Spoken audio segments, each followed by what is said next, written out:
बच्चों, स्वागत है आपका अपनी classes exam study with you में। बच्चों, आप सभी को पता है कि हम लोग जो है कक्षा 12वीं का भूगोल डिस्कस कर रहे हैं, या हम लोग बोल सके किसी भी कंपटीशन एग्जाम में, ठीक है, ज्योग्राफी से संबंधित कोई भी क्वेश्चन बनता है तो उसको हम लोग सारी जो सीरीज पढ़ रहे हैं उस सारी क्लासेस में डिस्कस करेंगे बेटा। चाहे आप किसी भी एग्जाम की तैयारी करते हो, ठीक है बेटा। जो आपका एनसीईआरटी से क्वेश्चन बनता है, जो बच्चे एमपी बोर्ड वाले, ठीक है, या बोर्ड एग्जाम वाले जो ज्योग्राफी पढ़ने आए चैनल पे, ठीक है बेटा, तो हम लोग बेटा पूरा ज्योग्राफी पढ़ रहे हैं उसमें, ठीक है। ज्योग्राफी का वन लाइनर पढ़ रहे हैं बेटा हम लोग। वन लाइनर मतलब क्या होता है कि इनके आंसर तो काफी बड़े हैं, पर उनको हम लोग काफी शॉर्ट तरीके से, काफी सिंपल तरीके से जो बेटा उनको हम लोग डिस्कस कर रहे हैं, ठीक है बेटा। थोड़ा सा इसका स्क्रीनशॉट ले लीजिएगा बेटा पहले तो, ठीक है, क्योंकि बाद में आप लोग क्या करते हैं बेटा, आपको समझ नहीं मिल पाता है स्क्रीनशॉट लेने का। चलो बेटा, अब मैं थोड़ा सा आपको जानकारी देना चाहता हूँ बेटा कि अगर आप लोग चैनल पर नए हैं तो प्लीज आप लोग चैनल को सब्सक्राइब कर लीजिएगा, ठीक है। साथ ही साथ बेल आइकन को प्रेस करना आप लोग बिल्कुल भी मत भूलिएगा। और बेटा जो आप लोगों को इतना सारा प्यार मिल रहा है, ठीक है, आप बहुत अच्छा रिस्पॉन्स दे रहे हो, सभी आप लोग क्लास देख रहे हो, उसके लिए थैंक यू सो मच बेटा।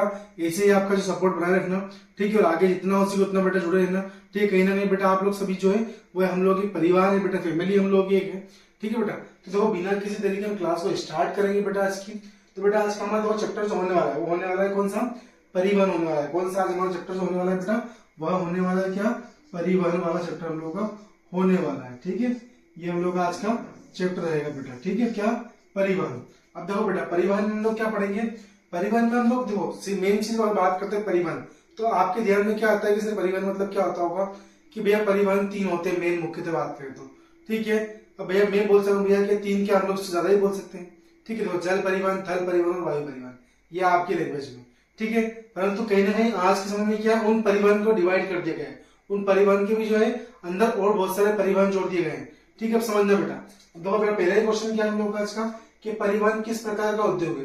तो परिवहन एक सेवा उद्योग, सेवा क्षेत्र है। क्यों भैया, आप लोग जिस भी परिवहन से या परिवहन के जिस भी साधन से आप लोग जो भी दूरी तय करते हो, तो वो आपको उस परिवहन द्वारा, उस मार्ग द्वारा, उस यातायात के संसाधन द्वारा आपको सेवा प्रदान की जा रही है कि नहीं की जा रही है।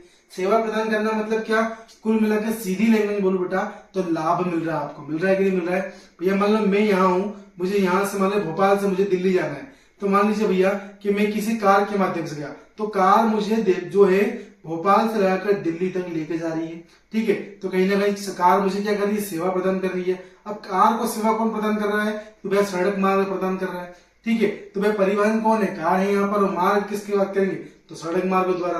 तो सड़क मार्ग क्या कर रहा है, कार को सेवा प्रदान कर रहा है, और कार जो है वो हम लोगों को सेवा प्रदान कर रही है, ठीक है बेटा। अब समझना आप लोग, तो ये समझ गए आप लोग कि परिवहन किस प्रकार का उद्योग होता है। तो परिवहन एक सेवा क्षेत्र का उद्योग होता है, लिखा भी है कि सेवा उद्योग होता है, या सेवा क्षेत्र का उद्योग लिखोगे आप लोग तो कोई गलत नहीं आपका होगा। अब बेटा अगला क्या है, सुनना, वेरी मोस्ट इंपोर्टेंट क्वेश्चन है बेटा, और ये याद जरूर से आपको करना है, ठीक है।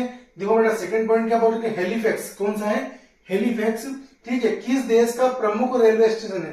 तो हेलीफैक्स जो है ना बेटा वो हम लोगों का जो है वो कनाडा, किसका, कनाडा का जो है वो मुख्य जो है रेलवे स्टेशन है। कौन सा, हेलीफैक्स। हेलीफैक्स जो है वो कनाडा का जो है मुख्य रेलवे स्टेशन है, ठीक है। आया समझ में आप लोगों को बेटा। अब स्वेज नहर किन दो सागरों को जोड़ती है। तो स्वेज नहर भूमध्य सागर और लाल सागर को जोड़ती है। किसको जोड़ती है बेटा, भूमध्य और सागर और लाल सागर को जोड़ती है, ठीक है। इसको आगे थोड़ा सा डिटेल में लाया हूं, नीचे बेटा आप लोगों को दिख रहा होगा यहाँ से, ठीक है, कितनी गहराई है, कितनी लंबी है, ठीक है, इसका क्षेत्रफल कितना है भैया, हम लोग सब कुछ पढ़ेंगे, ठीक है, क्योंकि यहाँ से क्वेश्चन बनता है स्वेज नहर से या पनामा नहर से, ठीक है बेटा। तो मैं इसको लेके भी आऊंगा। थोड़ी क्लास हम लोग की ना ये दो पार्ट में होगी बेटा, क्योंकि इस चैप्टर से जो है ना वो बोर्ड एग्जाम में 101% क्वेश्चन उठता है भैया। बिल्कुल भी मिस मत करना, बिल्कुल क्लास को स्किप मत करना आप लोग, ठीक है। समझना बेटा क्या बोल रहा है कि स्वेज नहर जो है वो किन दो सागरों को जोड़ती है, तो भूमध्य सागर और लाल सागर को जोड़ती है। किसको जोड़ती है बेटा, तो भूमध्य सागर और लाल सागर को जोड़ती है। कौन, स्वेज नहर जोड़ती है हम लोग की। अगला है कि पर्थ किस देश का प्रमुख रेलवे स्टेशन है। तो पर्थ जो है वो ऑस्ट्रेलिया, किसका है भैया, ऑस्ट्रेलिया का जो है वो प्रमुख रेलवे स्टेशन है, ये ठीक है। आज समझना आपको, पर्थ किस देश का प्रमुख रेलवे स्टेशन है, तो जो है वो ऑस्ट्रेलिया का जो है वो प्रमुख रेलवे स्टेशन होगा, ठीक है, यह है। अब सुनना बेटा, विश्व का सबसे ऊंचा रेल मार्ग कौन सा है, कौन सा, विश्व का सबसे ऊंचा ऊंचा रेल मार्ग कौन सा है? विश्व का।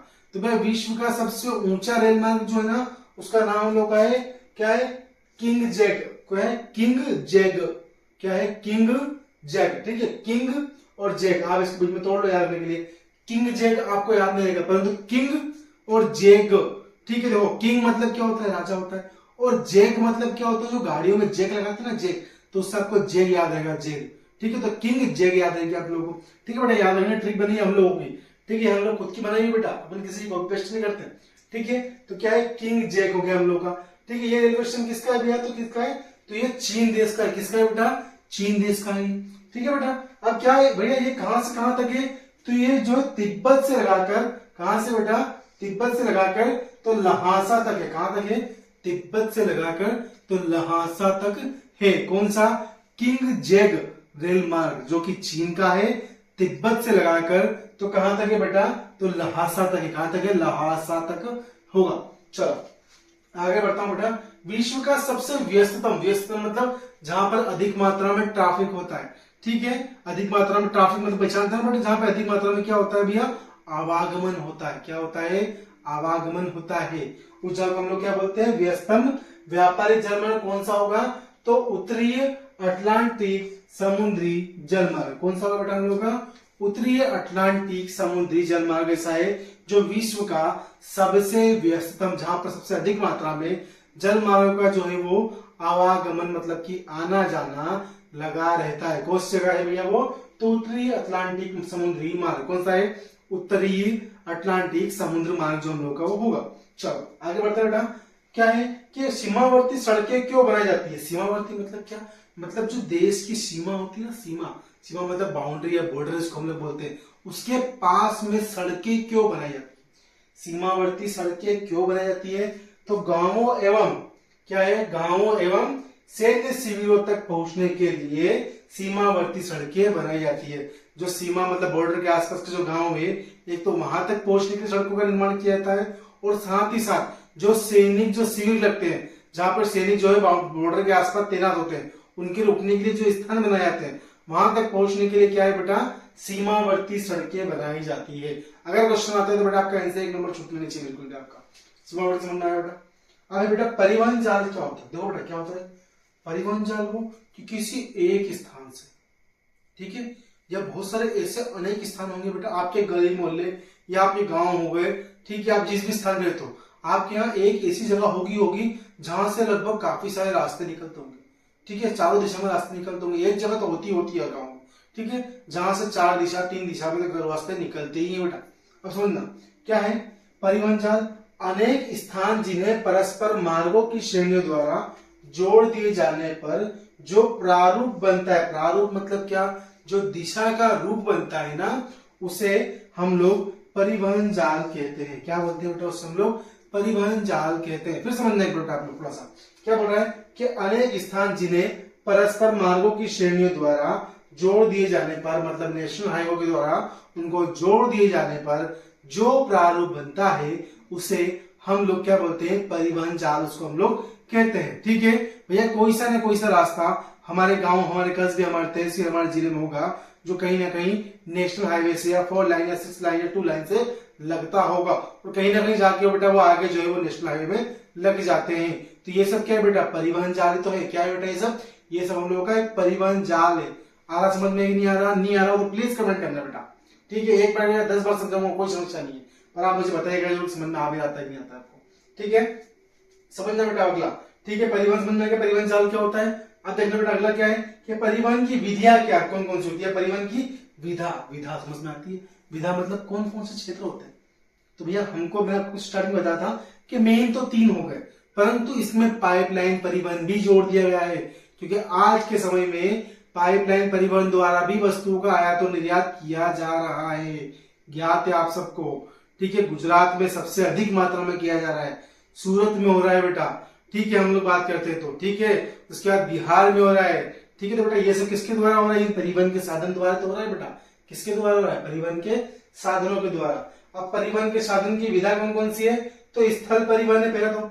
अब स्थल परिवहन के भी 3 रूप है। कितने बेटा? स्थल परिवहन के भी 3 रूप है। कितने बेटा? 3, 1, 2 और 3। दिखे 3 3 1 2 3 1 2 3 दिख गया, ठीक है, अच्छी बात है बेटा। चलो अब बेटा क्या है, पहला स्थल परिवहन में क्या आता है, सड़क परिवहन आता है, रेल परिवहन आता है और तार मार्ग आता है। अब आप बोलोगे सर हमको सड़क परिवहन समझ में आ गया, ठीक है, ध्यान में पड़ गया भैया। रेल परिवहन भी सब ठीक है, समझ में आ जाता है हम लोग को क्योंकि हम यात्रा करते हैं उससे, सड़क मार्ग द्वारा भी हम लोग आते जाते हैं। पर ये तार मार्ग क्या होता है, तार मार्ग? तो बेटा मैं आपको एक बात बताऊं, क्या होता है, संचार के जो साधन होते हैं, आपके घर में बिजली आ रही है, बिजली आ रही ना, ठीक है, जिससे आपने मोबाइल चार्ज करा और आप लोग भैया जो है ये क्लास देख पा रहे हैं, इतनी इंपॉर्टेंट क्लास, तो ये किसके माध्यम से देख पा रहे हैं, ये आप लोग इस स्थल परिवहन के द्वारा देख पा रहे हैं। क्योंकि जो बिजली का जो पोल खंबा होता है, खंबा जिसको हम लोग बोलते हैं पोल, ठीक है, उस पर जो तार लगा है, ठीक है, तो वो बेटा खड़ा कहाँ है, वो स्थल पे तो खड़ा है, स्थल पर खड़ा है कि हवा में उड़ रहा है बेटा, वो खड़ा तो स्थल पे ना, तो वो किसके अंतर्गत आएगा, वो स्थल परिवहन के अंतर्गत आएगा भैया, हम लोग किसके अंतर्गत आएगा, स्थल परिवहन के अंतर्गत, तो इसलिए उसको हम लोग तार मार्ग को भी इसमें ऐड करते हैं, ठीक है। फिर बेटा है जल परिवहन, अब ये भैया अकेला है क्योंकि जल परिवहन में कोई हम अलग से भी रास्ता बना नहीं सकते, क्योंकि अलग से सड़क बना देंगे, क्योंकि भैया मान लो कि यार 3 अलग अलग ब्रिज बना दिए, ठीक है, समुद्र मार्ग के अंदर भैया, कि नीचे और छोटे जहाज के लिए, ऊपर वाला उससे बड़े जहाज के लिए, उससे बड़े जहाज के लिए, ऐसा नहीं होता। समुद्र है, सभी का है, कोई भी आ सकता है, कोई भी जा सकता है, स्वतंत्र रूप से व्यापार किया जा सकता है। चलो जल परिवहन समझ आया बेटा। फिर है वायु परिवहन, ठीक है, हवाई मार्ग द्वारा, ठीक है बेटा। और फिर है पाइपलाइन परिवहन, कौन सा है बेटा, पाइपलाइन परिवहन, ठीक है, मतलब मैंने आपको शुरू में ही समझा दिया। अब बेटा वेरी मोस्ट इंपोर्टेंट क्वेश्चन है, बिल्कुल मिस मत करना, ये मिस कर दिया बेटा नंबर गए आपके एग्जाम में, समझना। स्वेज नहर भैया हो क्या है, काफी हमने पढ़ा था ऊपर कि स्वेज नहर जो है बेटा भूमध्य सागर और लाल सागर को जोड़ती है, ठीक है, किसको, भूमध्य सागर और लाल सागर को जोड़ती है, कौन सी, स्वेज नहर। इसकी जो है ना स्वेज नहर किसके अधिकार में है, तो यह मिस्र की सरकार के अधिकार में, किसके अधिकार बेटा, तो यह मिस्र की सरकार के अधिकार में, ठीक से समझ गए हम लोग। अब बेटा क्या है, ये जोड़ती किसको, तो भूमध्य सागर और लाल सागर को जोड़ती है, कौन सी, स्वेज नहर भूमध्य सागर और लाल सागर को जोड़ती है, ठीक है सर। इसकी लंबाई कितनी है, सबसे ये ट्रिक बताऊंगा बेटा, सुनना, ये लंबी तो है 165 किलोमीटर, कितनी, 165 किलोमीटर लंबी है।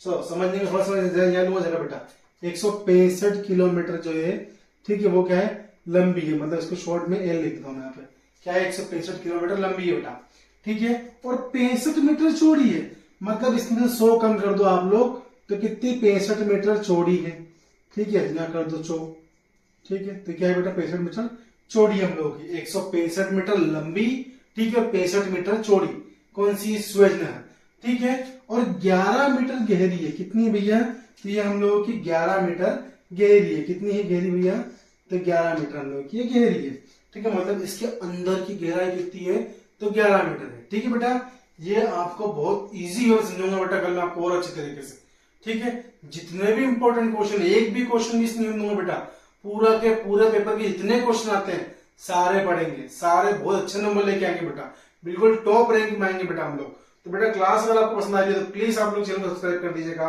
और आपके जितने भी फ्रेंड्स हैं ना उन सबको रिकमेंड करना बिल्कुल भी मत भूलिएगा, ठीक है बेटा। Thank you so much.